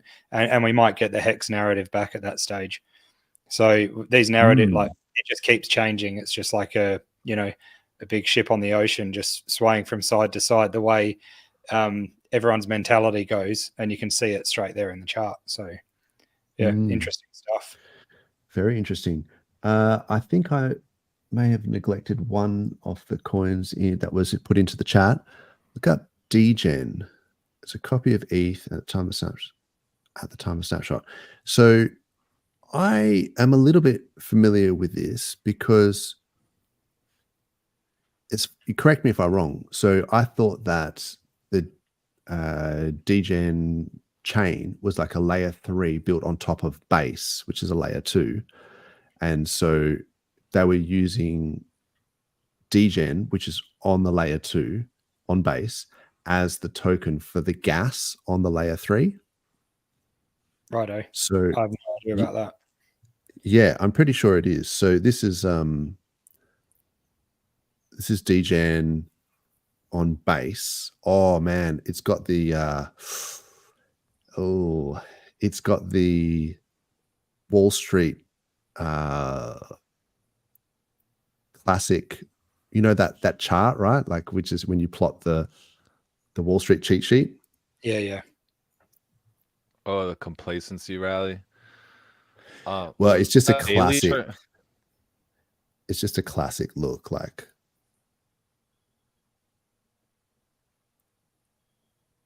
let's see if I can put these side by side.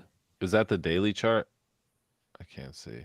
Yeah, it is. Okay, sorry. I just realized I can't do these things side by side. Sorry, I just. You need to put your good glasses back on VTX. You can't see properly. Those were even worse, man. Man, I'm on my phone over here, so it's small. Yeah. Oh, really? Oh, you're doing well. Nice, man. You're doing well. Yes. So all I guess I was saying is that it has a bit of that look about it, where once you get down on that denial, anxiety sort of slope, this could go down. It's making like lower highs, lower lows.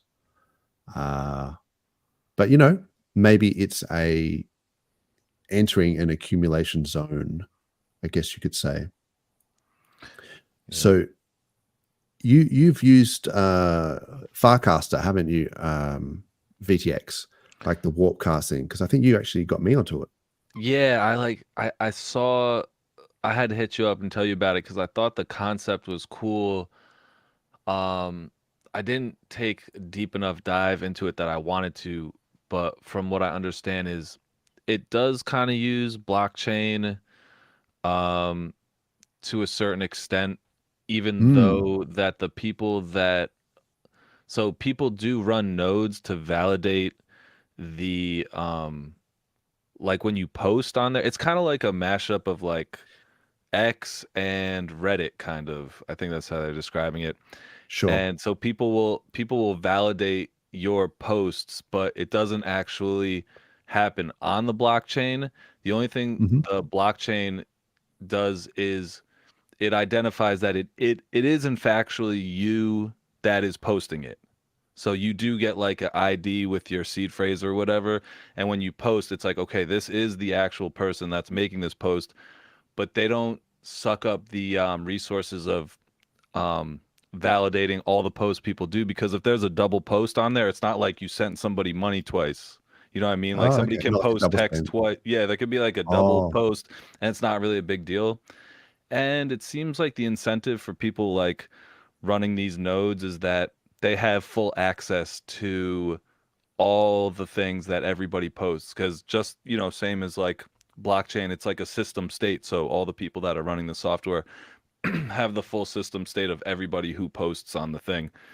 But it's oh, cool because you can actually take that and you can filter it based on whatever, like you can build other apps and just use information, like if you want to have a sports app, so you find everybody that's posting about sports or doing things about sports, and you can like, I don't know, there's ways to like boil it down and use it to make other sorts of apps. And they have this frames feature where it's kind of like how Instagram has like stories, and like oh yeah. they're very limited to the amount of programming you can do, because it's like you can vote on something, or you could like slide a fader, like how much do you like this picture, and you like slide it. But the Ah, frames feature on that lets you actually program it. I think that there's up to like 4 buttons, and people have put like shopping carts in there, like pick an item you want to buy, and then you like hit it and it'll take you to like a checkout, and you can like sell stuff through there. So you can oh, great. program these frames as like stories in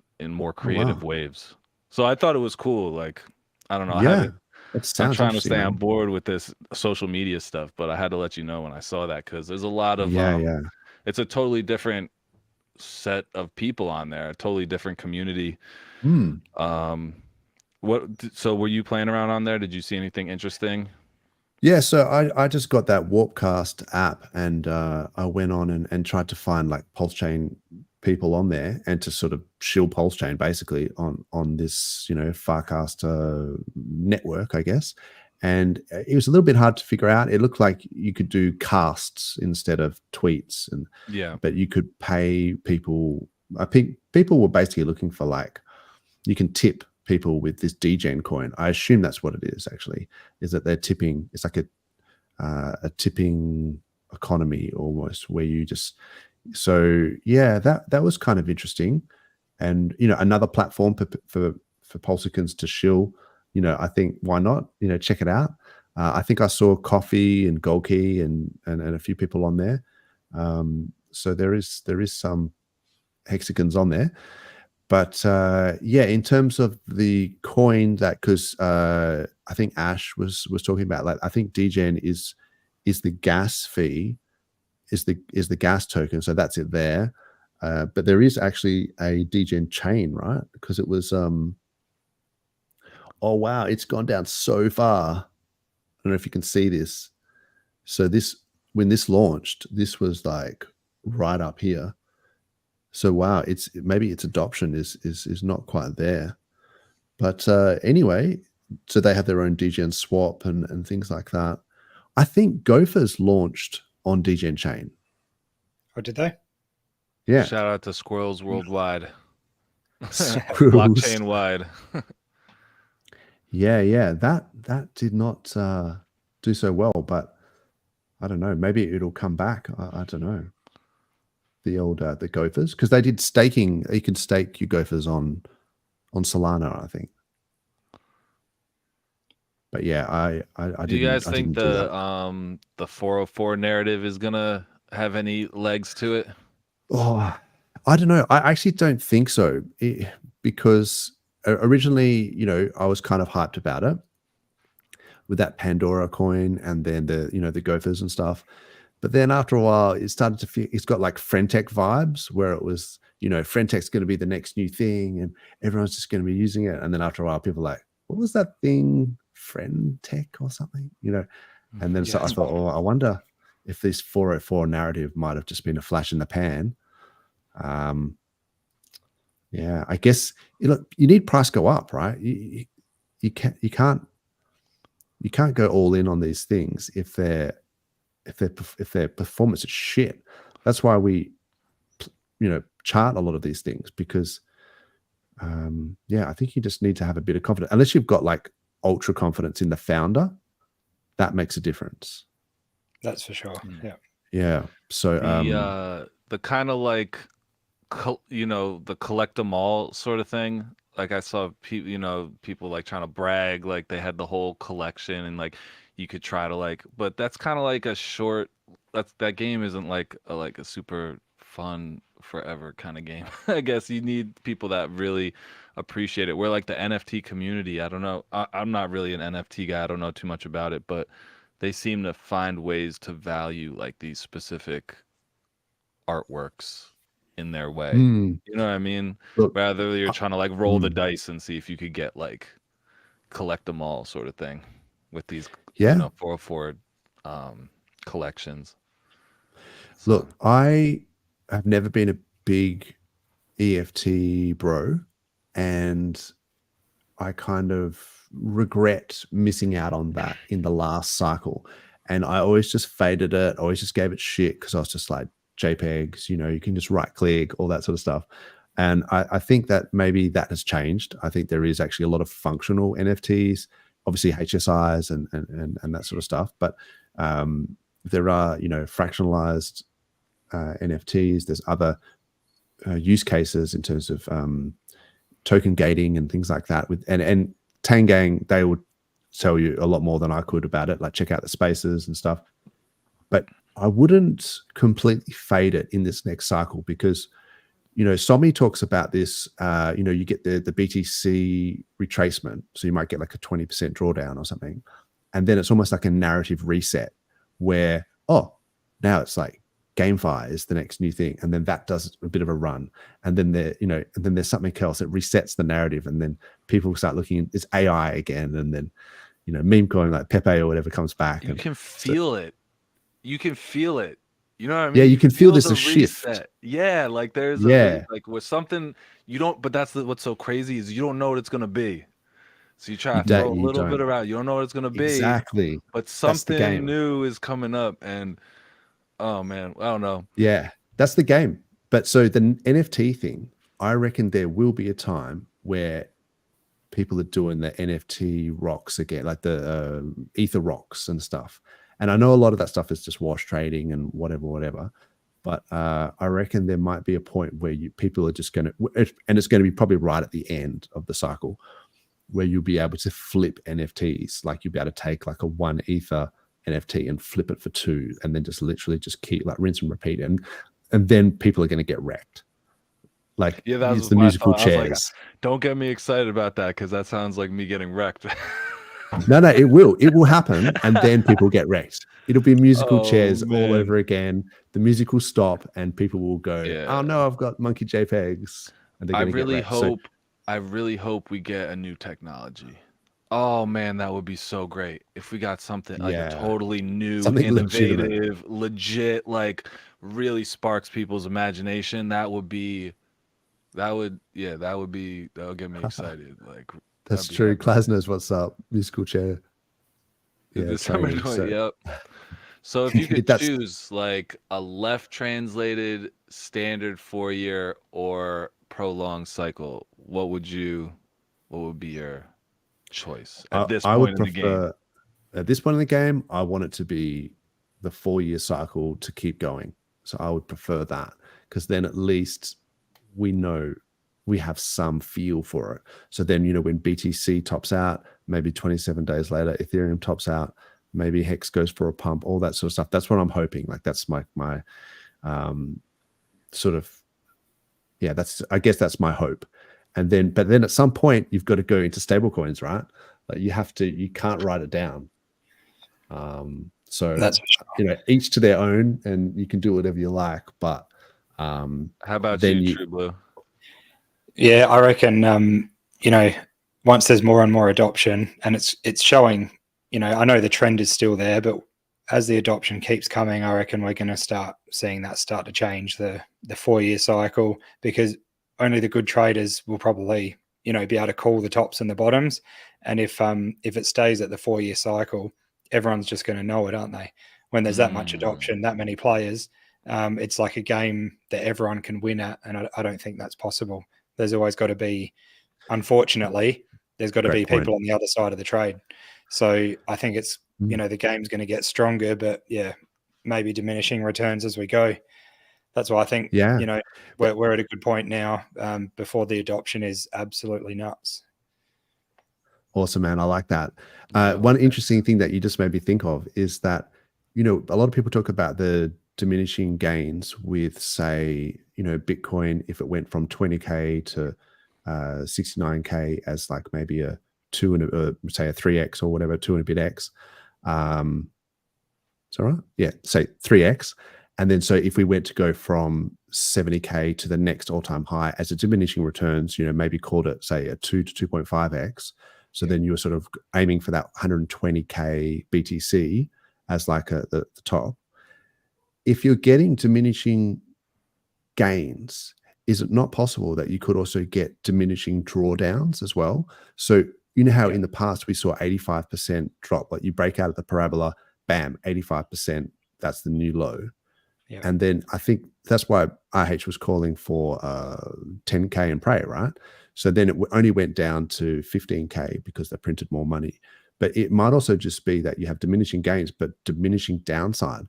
So then BTC might not go down all the way, like the 85% retracement to from, say it peaks at 140, it might only do a 65% drawdown. But anyway, that's where I see crypto becoming, you know, it's I guess true use as a currency where you can actually, it's usable to sell your Bitcoin for, you know, products or for services or whatever, rather than waiting for the top, cashing out into stables and then using that as you go. You know, when it does sort of taper and start to settle, I think it's a bit more usable for the idea of it being like, you know, a global thing. But yeah, what's your opinion? Well, I was just going to say, I don't want to be like pushing back all the time on things, but so in the Bitcoin white paper, it was literally peer-to-peer digital cash. Like that's what was its intention. I kind of feel like the narrative has shifted and now it's just digital gold. It's just literally a store of value. Yeah. And you could argue that when you look on, say, PulseChain and Hex, you know, I always thought that Hex was the store of value. But actually, if you look at it, there's a lot more value stored in Pulse. So, you know, depending on how you look at it.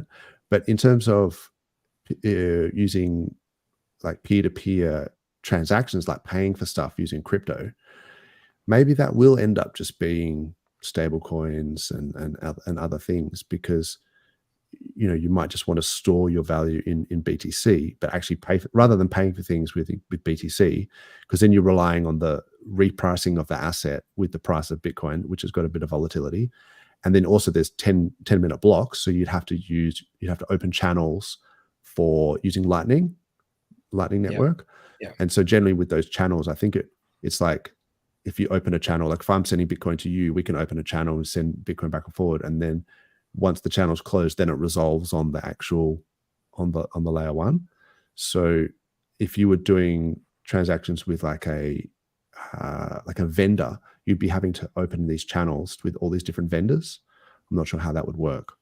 But so yeah, I suspect it might just end up being Bitcoin store of value, you know, low yield, but still better than legacy finance. And then plus people can do all their leverage trading and all that shit. And then the peer-to-peer cash stuff, whether you're actually buying stuff, might just be on Ethereum or some sort of stable coin or whatever network.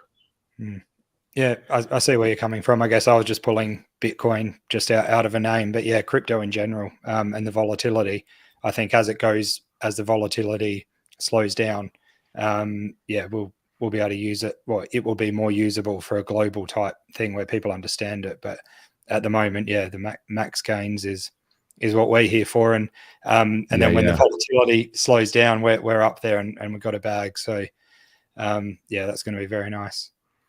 That's it. That's it. Just keep stacking, and then hopefully it'll all just happen in one day. That's what Ash is saying. Oh man, one day. Yeah.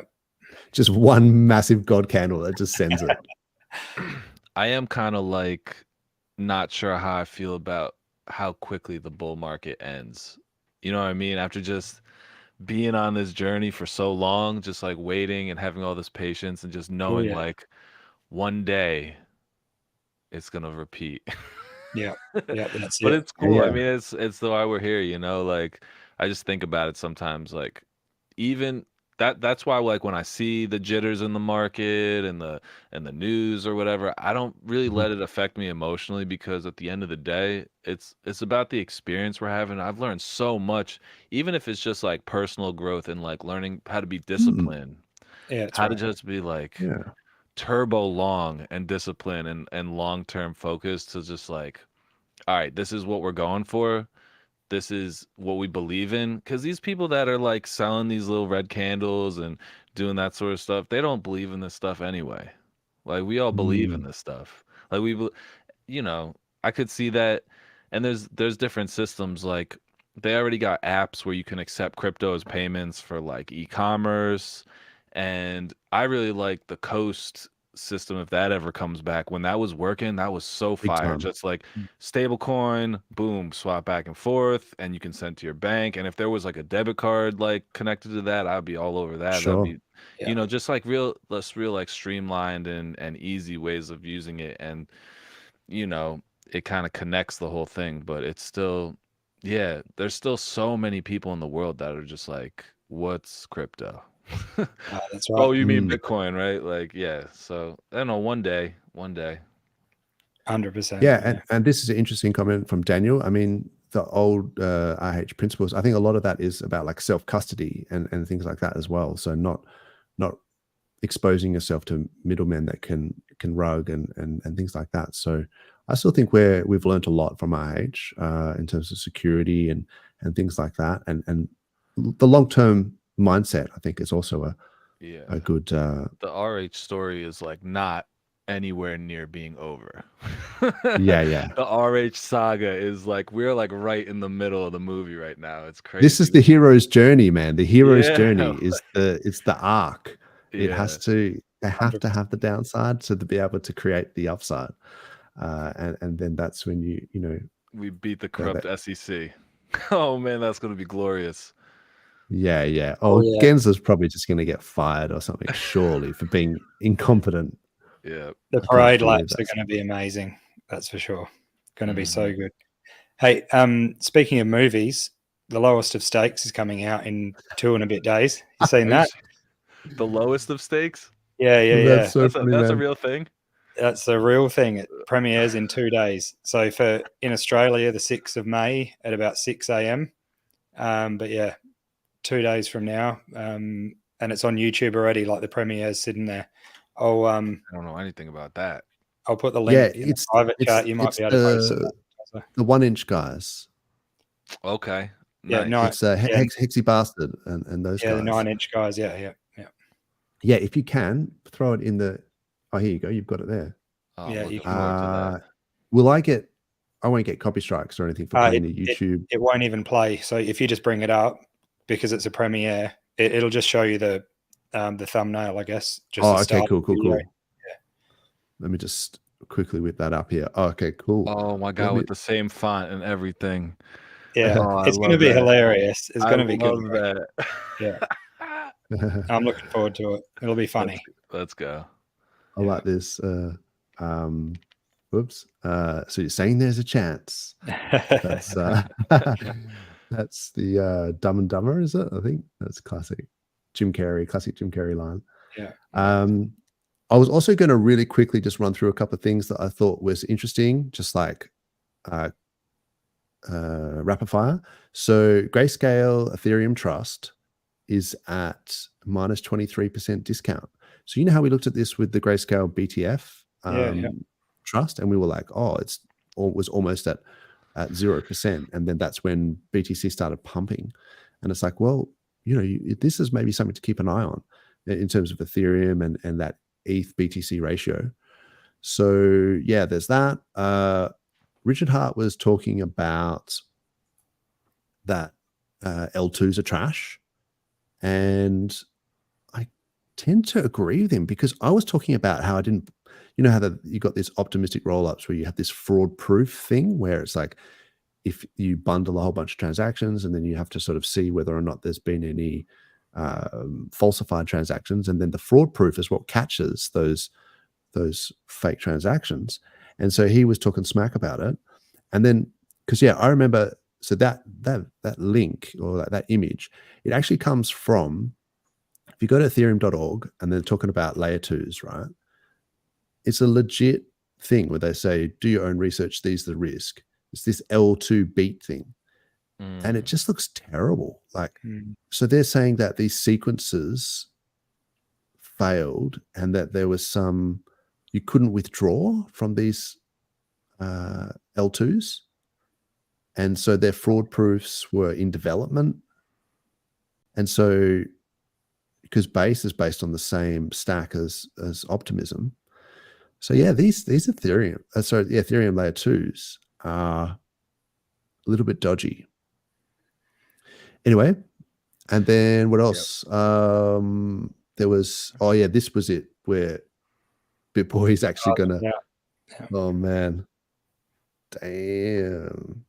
Who's that guy he's fighting? I don't know this guy. Chris Schmick. Chris Schmick. I'm slightly concerned for his ears like that, because he got cauliflower ear from getting hit so much. That's crazy. Yo, BitBoy. Don't know. I don't know, man. BitBoy. Go for it. Could be going back for his hat. Yeah, for real. Yeah. He seems to be taking it seriously, though. We'll see. Yeah. I hope he does, and I hope that his bro coin all works out and all that stuff. Get more eyes on. We had about 70 odd live viewers going at some point. Nice. And then now it's down to 66. But yeah, thanks heaps to for everyone, Replay Gang, the chat. Everyone's been awesome and really supportive. So thanks heaps for that. Did you guys have anything else you wanted to say before we wrap it up? True Blue?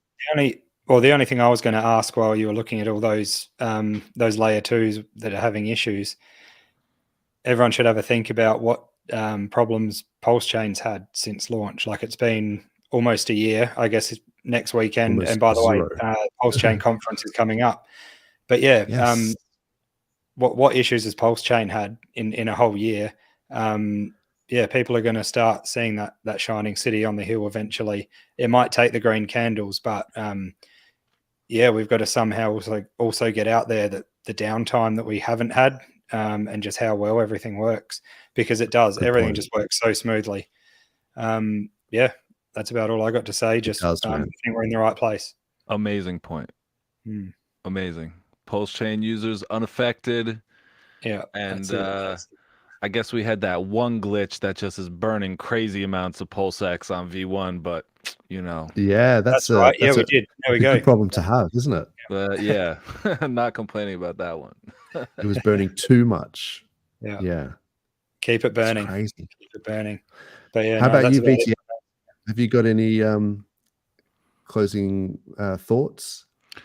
Man, I don't have too many closing thoughts. Just, if anybody out there is feeling down about red candles, just keep your head up. This is a journey, man. It's a journey. So there's a lot of good things to look forward to, and there's a lot of good things in life to be positive about. So, Definitely.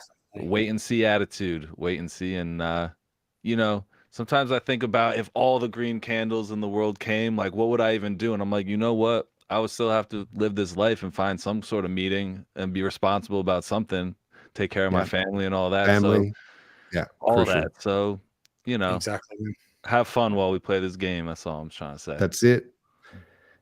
I love it, man. I love the sentiment. I think that's a good way to go out, and to go out, enjoy your weekend, and the peeps out there, just to sort of remember that it's just all a ride, and it's just price go up, price go down, but we'll still be here next week, and we'll try and have a laugh and enjoy the ride.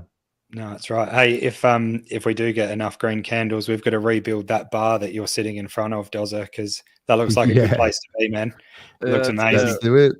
This is it. We'll have VTX dropping beats in the background. Yes, Yeah. I will be there. Yeah. Sounds If I awesome. had, that's one thing I would do. If I had decent bread, I would be traveling around, checking out different parts of the world for sure. That's for sure. Yeah, exactly. Awesome. Shout out to the chat. Graviton, my man. Love your work. And Free Mint Friday, Tang Gang. Check that out. Thanks very much, everybody. And really appreciate it. Replay Gang, Twitter bots, everyone out there. You guys Awesome rock. fun. Thanks very much. Love you we'll see you guys. again next week. See you, man. Cheers for Legends. coming on. Peace. See ya. Awesome. Have a good weekend. See too. yous.